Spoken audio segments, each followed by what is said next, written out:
station for breaking news. This is CBS 21 News, live at 11. Good evening, I'm Jason Bristol. We are remembering a legend tonight, Joe Paterno, who died this morning at the age of 85.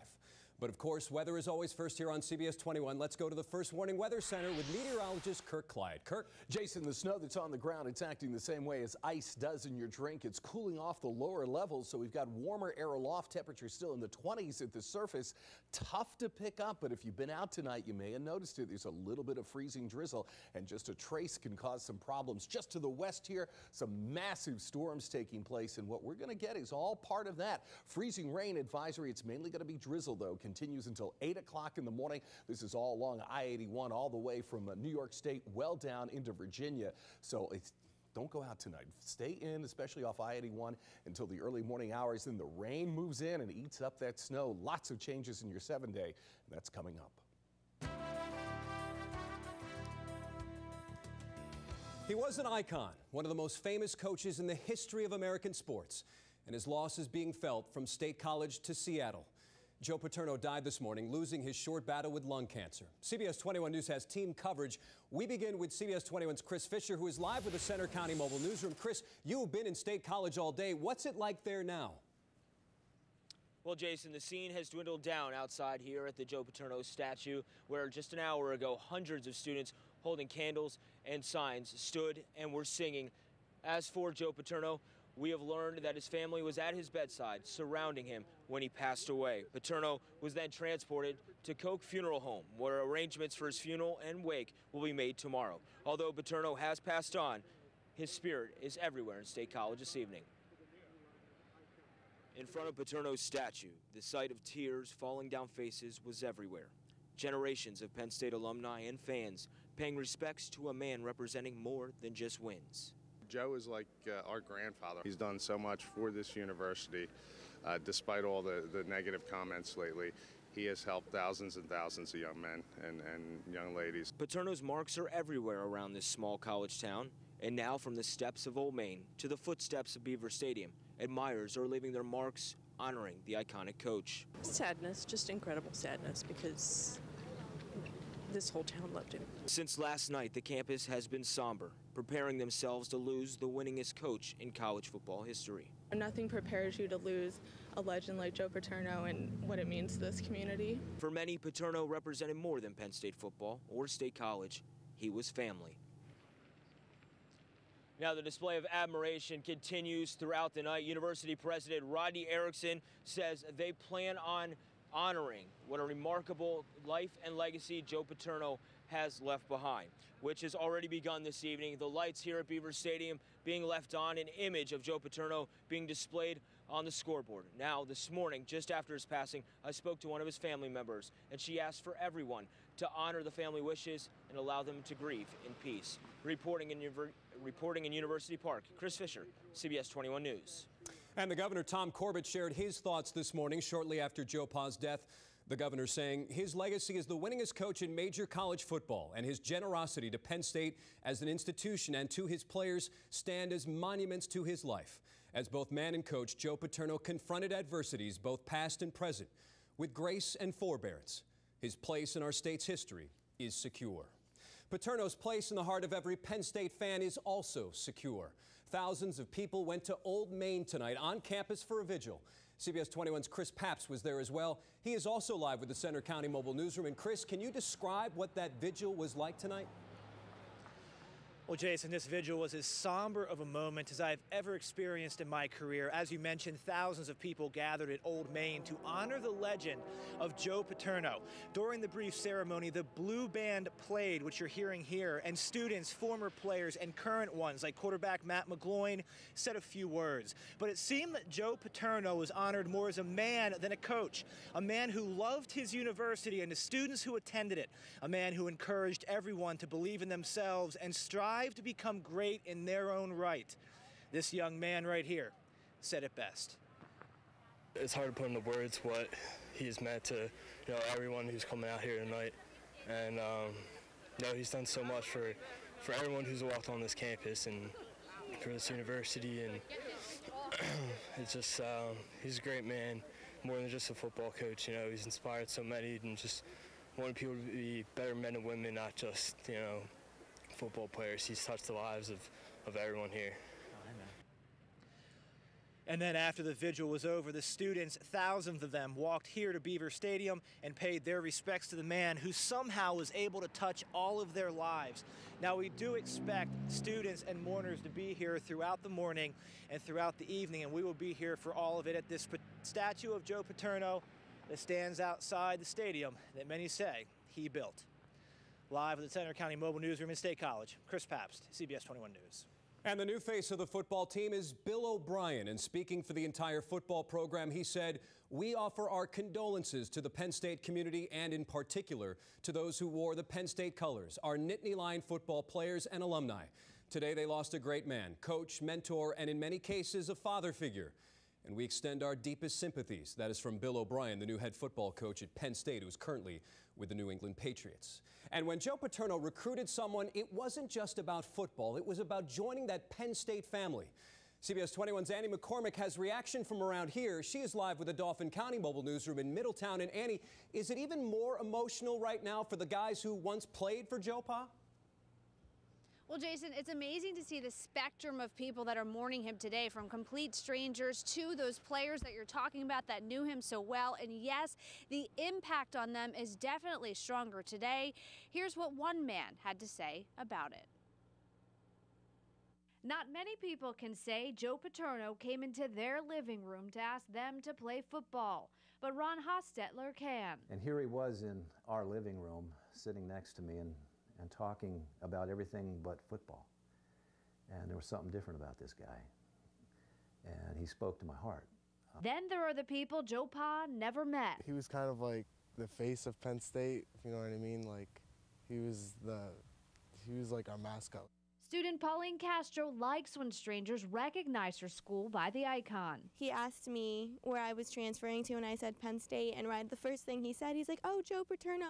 Hostetler listened to his heart, and that living room meeting was all he needed to decide PSU was it. It's more than football. It's so many other things. He was interested in the classes I was taking, and interested in, again, academics, and interested in family.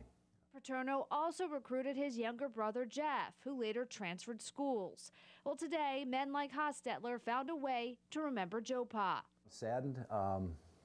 You know, I celebrate. By telling stories. With two sons under Paterno's watch at one point, Hostetler's mom had many quarrels with the coach, but something about him made her adore him to the very end. We found 3 letters in her Bible. One addressed to Dad, one addressed to my brothers and sisters, and then one addressed to Joe Paterno. That, he says, was Paterno's charm. And it seems like everybody who knew Paterno best had a story about him, something that they are definitely sharing today. One question we did ask Hostetler today is what impact the Jerry Sandusky child sex scandal will have on Joe Pa's legacy. He said he's not answering that question today. Today is about remembering Joe. For now, we're live with the Dauphin County Mobile Newsroom in Middletown. Annie McCormick, CBS 21 News. And Annie, a lot of people feel that way, but even during this very sensitive time, Jerry Sandusky did release a statement through his lawyer. It goes like this. "This is a sad day. Our family, Dottie and I, would like to convey our deepest sympathy to Sue and her family. Nobody will be able to take away the memories we all shared of a great man, his family, and all the wonderful people who were a part of his life." Yes, Joe Paterno's story cannot be told now without mentioning the name Jerry Sandusky. So what would Joe say right now? Well, it's actually on a wall behind his statue at Beaver Stadium. "I hope they write this, that I made Penn State a better place, not just that I was a good football coach." It wasn't supposed to end this way. Joe Paterno is no longer the head football coach, effective immediately. Just 11 days before, Joe Paterno had won the 409th game of his career to become the all-time winningest coach in the history of Division I. Win 409 for Joe Paterno. Yes, he was unmistakable. The black sneakers, the khaki pants, the Coke bottle glasses. It didn't matter what year it was, Joe Paterno was always in style. When Paterno started coaching, there was no Medicare, no Monday Night Football, and no 60 Minutes. But he kept ticking winning games, raising money, and producing pro players. And while he may be the most famous college football coach in American history, he hated any question with the L word. Not losing, but legacy. You know, I've never been a guy that likes to look back. I don't have I'm winning rings. You know, any of that stuff. Joe claimed 2 national championships, had 5 perfect seasons, and won more than 20 bowl games. But he wasn't about records. He was about relationships. It seemed Paterno had a story about every coach he talked to and every player he came in contact with. The ones that did wear blue and white almost always left with 2 things: a diploma and their own Paterno story. One with Joe yelling at them in practice. I'll just never forget Joe yelling at me and saying, Joe's big thing was nuts, nuts. And it was nuts, Fitzky, you got no animation. And I'll never forget that one day he was on me all day long because, I was having a bad day. The invitations are all the same, Hey, Vislowski, he always botched my name up a little bit too. I should have gave you a scholarship to your nephew. If you have Coach Paterno yelling at you every day, it's going to be easy from there with any problem that comes up in your regular life. Joe Paterno was born in Brooklyn, played football at Brown University, and loved to tell people he still held the school record for career interceptions. He followed his college head coach to Penn State and worked as his assistant for 16 years before being named the Nittany Lions head man in 1966. Seeing Joe Pa lead the Nittany Lions out onto the field often was the centerpiece of the Beaver Stadium experience. He rarely missed a game. Not even a broken leg suffered against Wisconsin in November of 2006 could break his spirit. He nearly left Happy Valley for the NFL in the early 70s, but his wife didn't want to go, so Joe stayed. Some would argue he stayed too long, but Paterno would always have an answer for that. You guys drive me nuts sometimes. You see that crowd and the atmosphere of that thing tonight? Yeah, where would I rather be? Huh? In the end, though, Joe Paterno, a pillar of strength and what was right about college sports, was swept away by the Jerry Sandusky child sex scandal. How will Joe ultimately be judged? By wins or losses? By what he did or didn't do? Only time will tell. Now, a nation of Nittany Lion football fans will just remember. Joe Paterno, the man who championed success with honor, dead at the age of 85.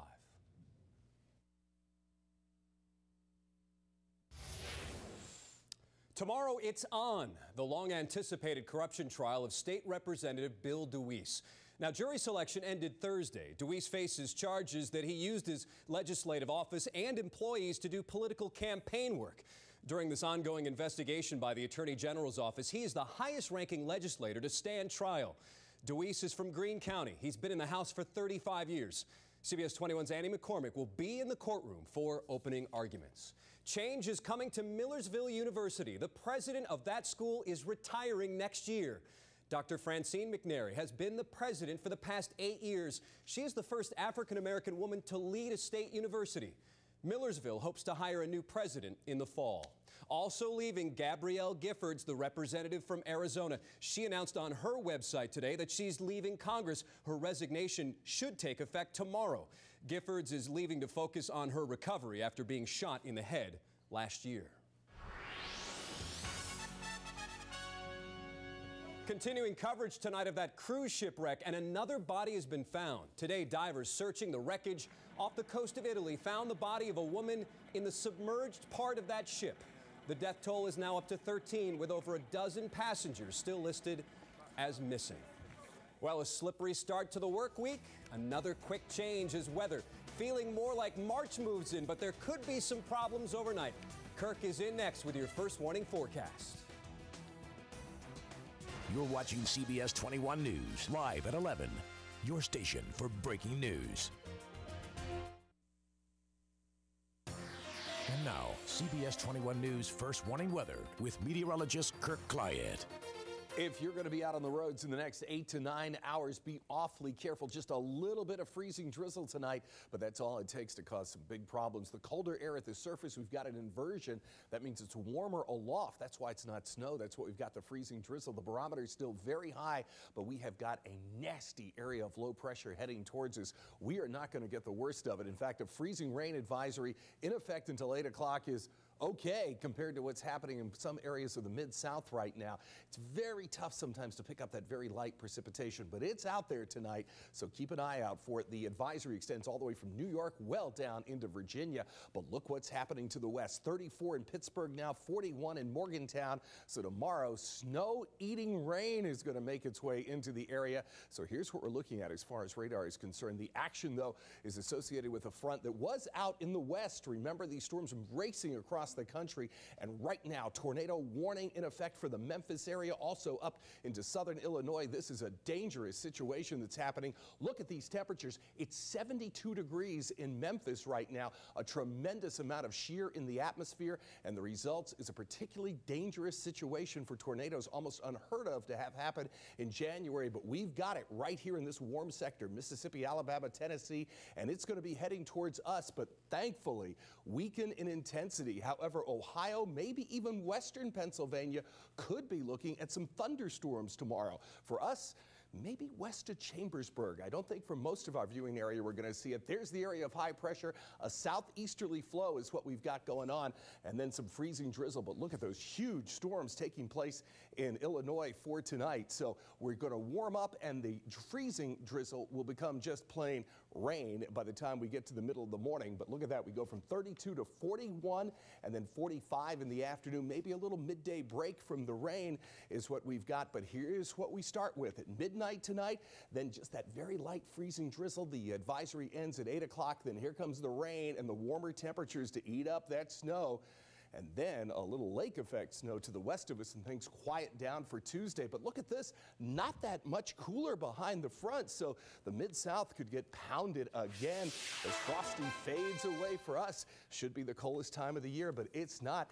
Jason, it's just incredible looking at these storm reports that are taking place in Arkansas for this time of the year. They have got baseball and softball size hail out there. It's football season. Even an earthquake in Hawaii near Hilo tonight. An incredible evening in weather across the United States. And what a way to start the week, huh? I'm worn out already. Thanks, Kirk. Well, the Ravens are not going to the Super Bowl, but that doesn't mean the AFC title game wasn't full of drama or a lost opportunity. Joe Paterno, also honored. Not in Penn State, but elsewhere, as the Nittany Lions basketball team found out. You're watching CBS 21 News, live at 11. Your station for breaking news.